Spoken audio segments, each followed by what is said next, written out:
Picture this. You wake up to a sheet of ice covering your driveway. The roads are slick, schools are closed, but your boss still expects you at work. Severe weather in Alabama can turn a normal commute into a dangerous one, sometimes making travel feel nearly impossible.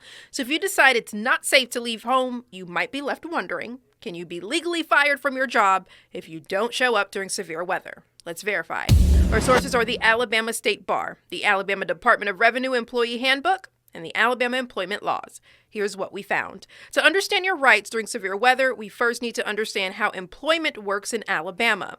Alabama is what's called an at-will employment state. That means your employer can terminate you for any reason, for no reason, or even for a bad reason, as long as it doesn't violate discrimination laws. So the real question isn't just whether your employer can fire you for missing work during severe weather, it's whether that reason would be legal or illegal. Let's start by looking at who does have clear protections. If you're a state government employee, there are specific rules you need to know. According to the official state employee handbook, state workers are only excused from reporting to work during severe weather if one of three things happen. 1. The governor declares state offices closed in your area or statewide. 2. Your mayor or local official declares the area where your office is located or where you live closed. Or 3. The Department of Public Safety or law enforcement closes the highway you normally use to get to work.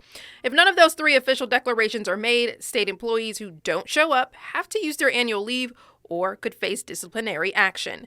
And just declaring a state of emergency doesn't mean you can skip work. There has to be an official order closing your office from the governor or the state personnel director. So that's state employees, but what about everyone else? If you work for a company or business not run by the government, the rules are different and in many ways less protective. Unless you have an employment contract that says otherwise, your employer can require you to come to work even in dangerous conditions. Now, most employers understand the safety risks and won't penalize workers for staying home during truly severe weather, but legally, they have the right to do so. Some companies have their own severe weather policies, so it's worth checking your employee handbook or asking your HR department what the rules are.